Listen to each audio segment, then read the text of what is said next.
clashes in the Kiev Regional Council against its leadership.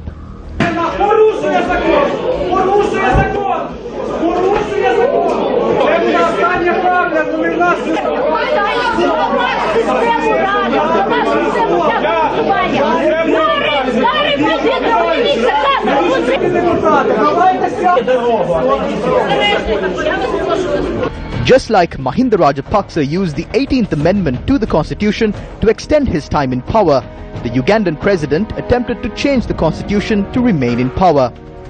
This was how the parliament reacted.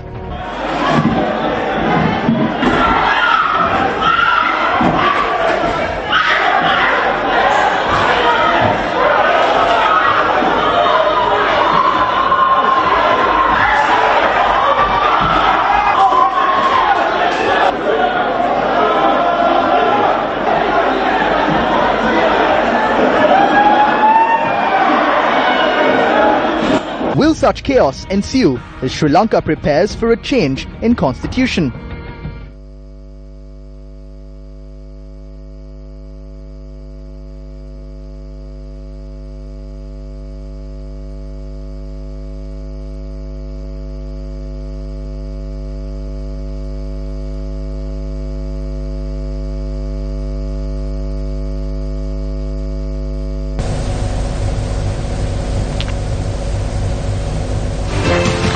A very good evening to you and welcome to Primetime News, coming to you live and direct from the Newsfirst studios here in Colombo.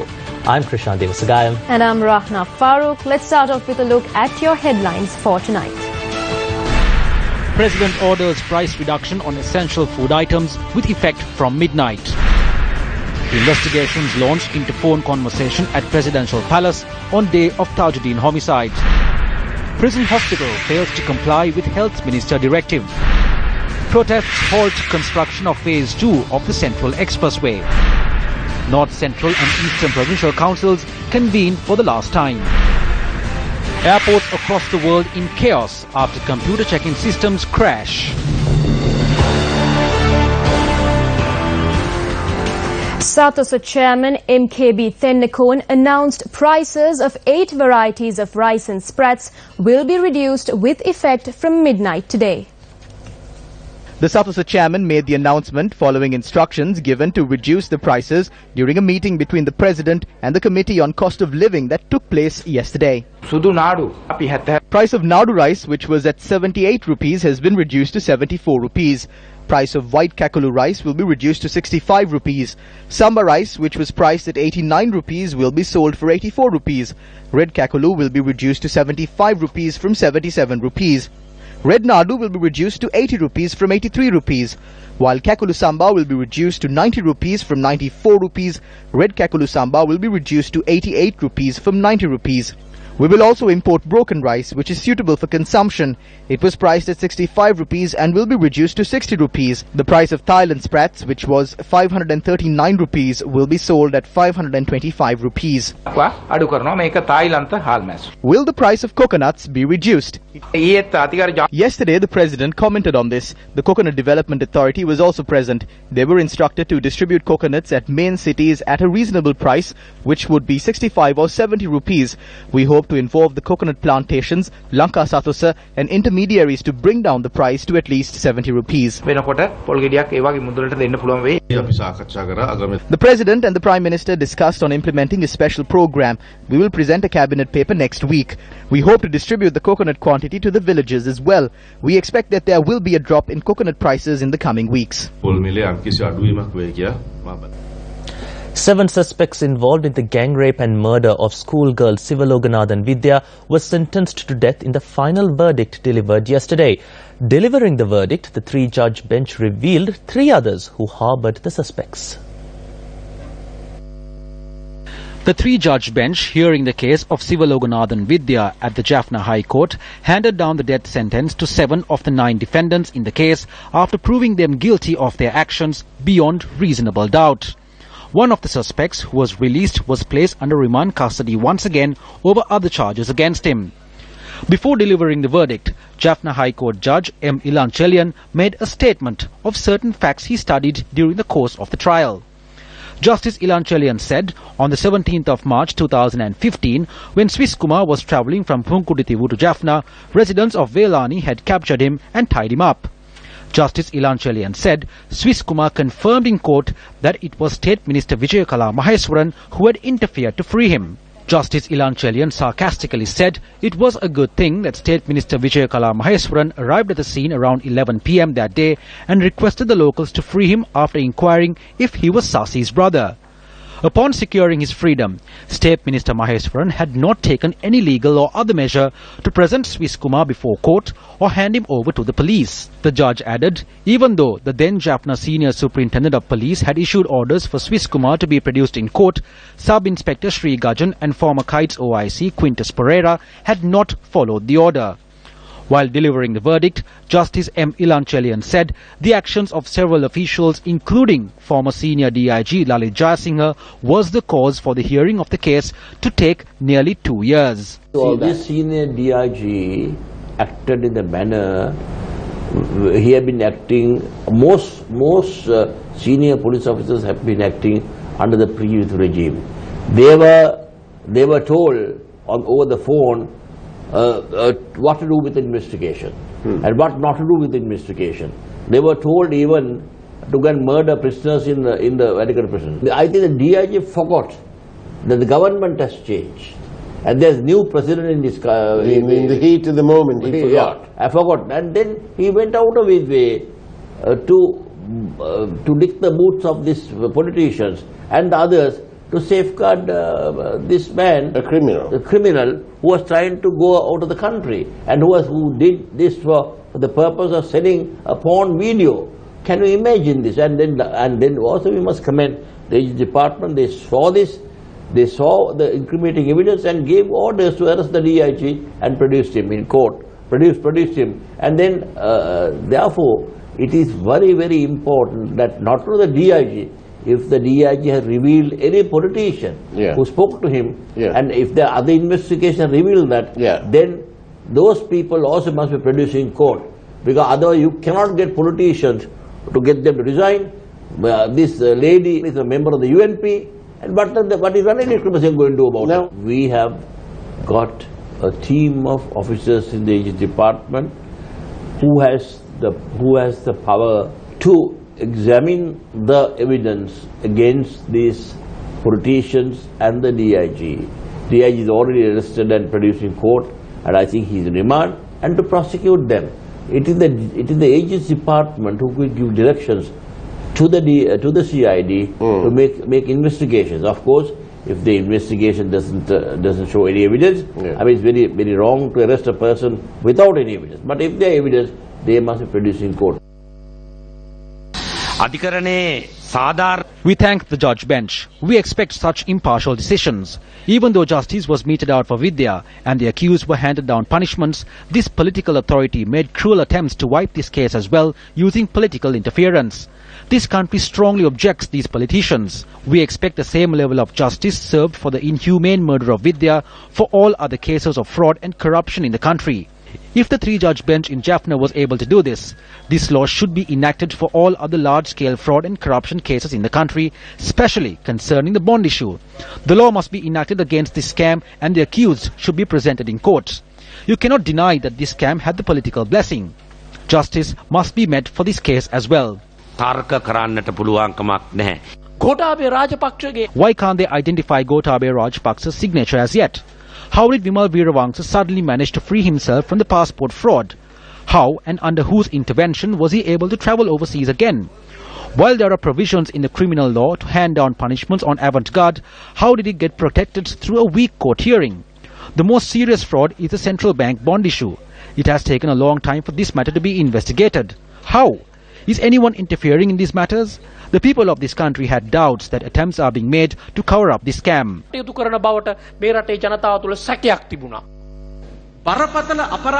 It takes an average of 17 years and 2 months for a case on a serious crime to be appealed. These are the calculations of the Attorney General's Department. But you may have seen, the case on the rape and murder of Vidya in Jaffna was heard in a matter of 2 years. Justice was served for this girl by punishing those who murdered her. The guilty was sentenced to death and the two who were innocent were released. That is the law. Now the people of the country are asking, why can't other cases be heard just like this? Why can't the murder case of Siripala be heard like this? Why can't the murder case of Sunil be heard like this? Why can't the cases on the theft of billions and billions of rupees be heard like this? Why can't the central bank theft be heard this fast? The case against Sandaruwan Senadira was taken up in the Supreme Court once again today. Senadira faces charges of making defamatory remarks through a website managed by him. Sandaruwan Senadira is currently evading court. President's Counsel Hemantha Warnakulla Surya informed the Supreme Court today that information has been received that the suspect identified as Sandaruwan Senadira is residing in either Canada or the UK and requested court to issue notice to him through the Sri Lankan High Commissions in the two countries. The petition was filed by attorney-at-law Madhura Vidanage calling on court to take legal action against Sandaruwan Senadira, who continues to publish false stories against the court as well as justices. The three-judge bench of Justices Eva Vanasundara, K.T. Chitrasiri and Vijit Malalgoda decided to take up the case once again on the 20th of February. The refugee known as Sandaruwan Senadira is a malicious media personality who is evading court. There were 14 petitions filed against him, and of that I requested court to issue notice to him in connection to slinging mud at the Supreme Court. We have not been able to locate his exact place of residence. However, one of his closest associates revealed where he is. He said that this individual would never accept these summons as he has an open warrant from the Gampha court and a number of cases in British courts. The charges in relation to defaming individuals for money. I said that this is a joke because soon after the petitions were filed, they were published. Therefore, we will speak in court on what action can be taken if he does not accept the notice issued to him. The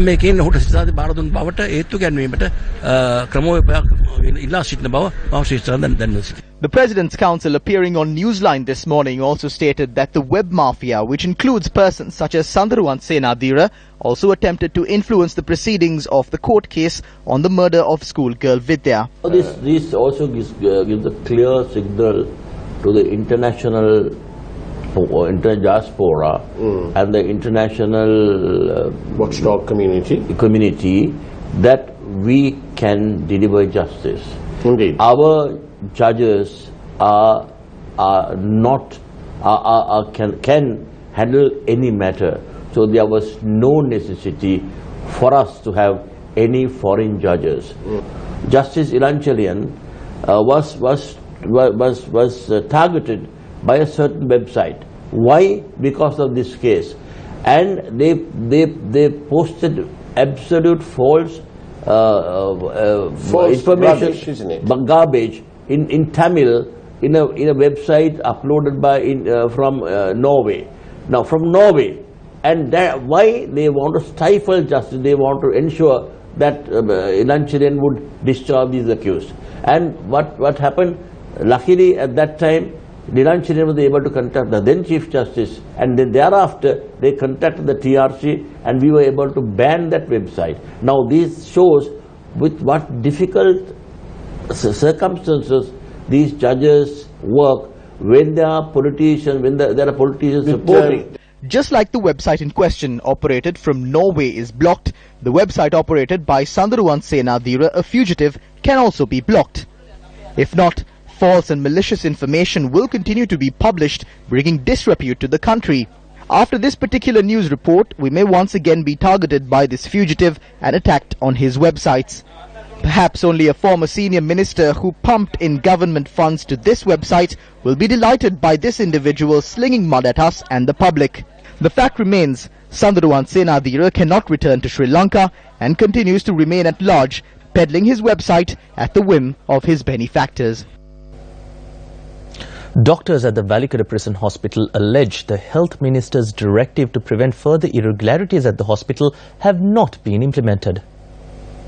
The acting chief medical officer at the Valikada Prison Hospital, Dr. Nirmali Tenuvara, is alleged to have been involved in a series of irregularities, including a breach in procedure when admitting inmates and suspects to the hospital. A group of hospital doctors complained on the matter to the Minister of Health, following which the Minister ordered Dr. Nirmali Tenuvara to be transferred and Dr. J.K. Malwattage to be appointed as Chief Medical Officer at the Valikada Prison. However, the doctors allege a person who has been found guilty in a disciplinary inquiry has been appointed to the post and Health Minister's directive has been disregarded. On the 18th of September, the hospital doctors addressed a letter to the Health Minister citing Dr. Nirmali Tenuvara together with the assistance of the other individual continue to inspect patients at the prison's hospital. 12 of the 18 prison doctors signed the letter addressed to the minister. It states, Dr. Nirmali Tenuvara, using various perks, creates an environment where suspects and inmates who are close to her are allowed to be admitted without any reasonable cause. Doctors warn there is a risk of changes being made on documents as she continues to serve, casting aside the directive issued by the Minister of Health. The Health Minister issued this order on 4 separate occasions. However, the official in question is yet to be removed from her position. The Chief Medical Officer, called Vijay Singh, who was a predecessor of Dr. Lakshman Jayamana, was found guilty of harassing a female inmate. There are allegations of fraud over tsunami aid as well as prescription fraud. The person who served before Dr. Lakshman Jayamana has been given an opportunity to serve again. At this time, he is making changes to certain documents relating to former politicians. This is being done before the Health Minister's order is implemented so they can conceal all their fraudulent activities. At this time, Dr. Vijay Singh is having discussions with the family of Duminda Silva, who is guilty of murdering my father. He is speaking mainly with the sister. We have evidence. The issue I have is, how are they having discussions with people attached to the prison's hospital? However, Prisons Commissioner General Nishan Dhanasingh has said he has not been informed over the transfer order on Dr. Nirmali Tenuvara. The order has been sent. She might step down today. She has been ordered to be removed. Orders have been made to remove the temporary appointee as well. The removal must come into effect from the beginning of the year. She was released. Dr. Malvathage was appointed to that post. Some doctors leveled allegations regarding her actions. Hasn't there been any report that her actions created a tough situation for the government? I have handed over the investigation to the CID. In a new twist to the Wasim Tajuddin homicide, investigators have discovered on the day of the murder, many calls were made from the Presidential Secretariat to the former OIC of the Narayanpeta Police and many others. Deputy Solicitor General Dilan Ratnayaka, appearing for the Attorney General, informed Colombo Additional Magistrate Jairam Troxy that extensive investigations are taking place on this discovery. He said detectives will be able to reveal the identities of many others involved in this crime by tracing those phone calls and conducting investigations. Additional Magistrate Jairam Troxy called on the Criminal Investigations Department to produce a progress report to court on the 8th of November. Colombo High Court Judge R. Guru Singha ordered the Attorney General to file written submissions on the revised application filed by Professor Anand Samarasekara, the former Chief JMO of Colombo. Attorneys for Anand Samarasekara filed his submission in court via his attorneys. Professor Samarasekara requests an anticipatory bail be granted, preventing the Criminal Investigations Department's attempt to arrest him on grounds that was involved in removing bone fragments during the autopsy of Wasim Tajuddin and misplacing them. He had filed this revised application to the High Court seeking a revision on the order that was delivered by the Colombo Additional Magistrates Court. You're watching Primetime News on News First. We'll be back after this short break. Welcome back. In another headline-making story this evening, protests took place for a second day against the construction of Phase 2 of the Central Expressway, citing environmental and technical issues.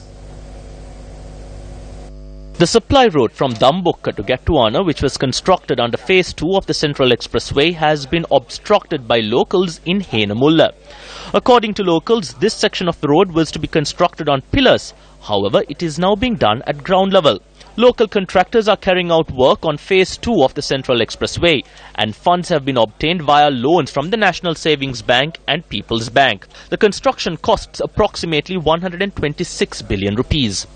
Though attempts have been made to secure concessionary loans from the Asian Development Bank, it has been prevented as there seems to be no interest in giving priority to provide compensation to the locals and resettling them.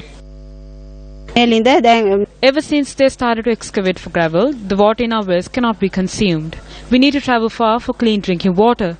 It would be better if they kill us all and go ahead with the construction. The government informed us that the road will be constructed on pillars. Then they constructed 32-foot sand filling.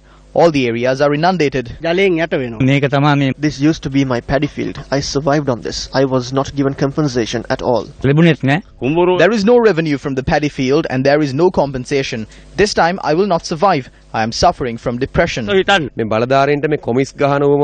officials are more interested in commissions rather than providing a solution. They will call for meetings and run away when we pose questions. We tell this to the sleeping Prime Minister. Do not come here in boats to give compensation after the people are dead. Do not attempt to state-sponsor the burial of the others. Give us a solution. When will Sri Lanka be able to utilize oil and natural gas extracted from its own shores? According to the Petroleum Resources Development Secretariat, Sri Lanka could have this privilege by 2021. The Petroleum Resources Development Secretariat has announced that it plans to move forward with a strategic oil and gas exploration and development plan. One of the key components of the plan is to commercialize natural gas discoveries in Block M2 of the Mannar Basin. The Secretariat notes that the government has now opened the Block M2 as part of a limited tender offer to find a partner to appraise and develop the discovery of natural gas as well as to explore for additional prospects. The block contains two natural gas and condensate discoveries, Dorado and Barracuda, both of which are discovered by exploration activities in 2011. The volumetric analysis of these two discoveries has indicated a combined potential reservoir capacity in excess of 2 trillion cubic feet of natural gas and 10 million barrels of condensate. There are around 11 foreign companies that have shown an interest towards this. We have decided to end the bidding cycle by December this year. We will evaluate the proposals that we receive and sign a production sharing contract mid-next year. Our main objective is to focus and develop the two main gas wells that we have discovered. We are looking for companies that can develop the well and produce gas for our country as quickly as possible. We have 2022 as a target. The company that we look for needs to be able to reach this target. Mannar Basin has sufficiently thick and mature sedimentary deposits that may yield high quality of oil and natural gas, which would be adequate for the next 60 years. Initial studies of well data and regional studies indicate that the source rocks have the potential to generate 5 billion barrels of oil and 9 trillion cubic feet of natural gas. The Petroleum Resources Development Secretariat's plan also involves the objectives such as continuation of the joint study with Total of France of the East Coast blocks JS5 and JS6, call expression of interest to explore few identified blocks in the Cauvery Basin on production sharing contractual terms, formulation of a natural gas policy aimed at all sectors with export potential and new business avenues. Minister of Finance and Mass Media Mangala Samaraveera issued a statement to the media yesterday on the recent incident in Mount Lavinia involving a group of Rohingya refugees from Myanmar. To condemn in the strongest possible terms the attack against Rohingya refugees by a group of thugs in robes. It is a shameful act, and every right-minded citizen of this country, especially Buddhists, must condemn this action by this so-called priest. And I also urge the police to take the strongest possible action against the perpetrators of these crimes against these innocent refugees. The North Central and Eastern Provincial Councils convened for the last time today. More on that story after this short commercial break. The terms of the North Central and Eastern Provincial Councils will come to an end on Monday, the 2nd of October 2017. The final sessions of those two provincial councils were held today. Thereby, from the 2nd of October, the North Central and Eastern Provincial Councils will be taken over by the governors of those respective provinces. Meanwhile, the joint opposition expressed its displeasure today on the passage of the Provincial Council Elections Amendment Act in Parliament. The amendment that was presented in Parliament earlier was a half-a-page document on increasing female representation. They falsely included 31 amendments into this and forcibly passed it in Parliament. We stated with responsibility in Parliament as well, we are disappointed in the actions of the Speaker. We presented these issues to the Speaker and he disregarded them and allowed the passage of this Act. He allowed a further delay of elections. This is a bad blow to the opinions of the judiciary. In such a situation, the Prime Minister says that this will be taken for consideration in the future. They dragged on parliamentary proceedings for 2.5 hours since they couldn't muster a two-thirds majority. We are ashamed of the Speaker. The provincial council elections cannot be held because there is a discrepancy on female representation between the English version of the Act and the Sinhala version. The Speaker signed it into law and the government printer printed it. However, the two are different.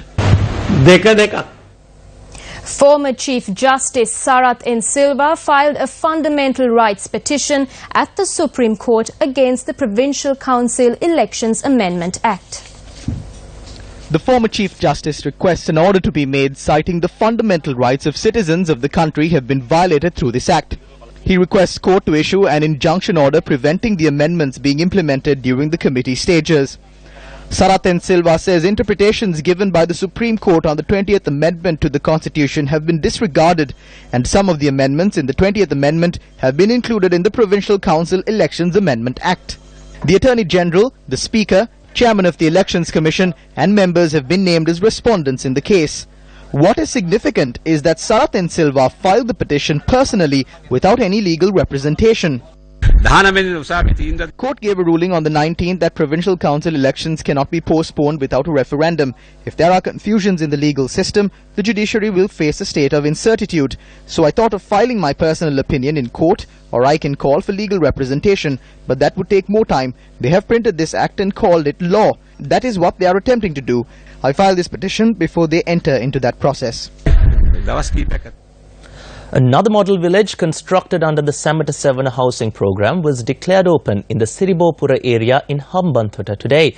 The village, named as Somisethagama, consists of 22 houses and is the 41st model village. It was declared open by Minister Sajit Premadasa.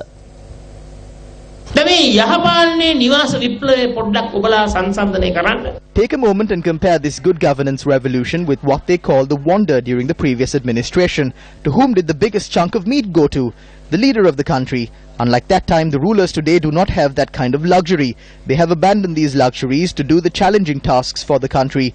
Even we, as ministers, undertake challenging tasks, and the funds that remain from these tasks are allocated to construct houses.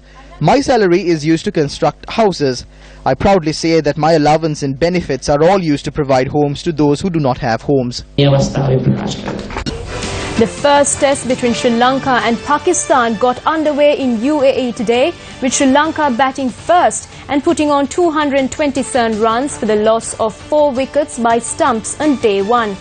Dimut Karunaratne top scored with 93, while Dinesh Chandimal chipped in with an unbeaten 60. Well, on that note, we wrap up tonight's edition of Primetime News. It was a pleasure having you with us. For the News First team, I'm Krishan Devasagayam. And I'm Rahna Farooq. Have a pleasant night.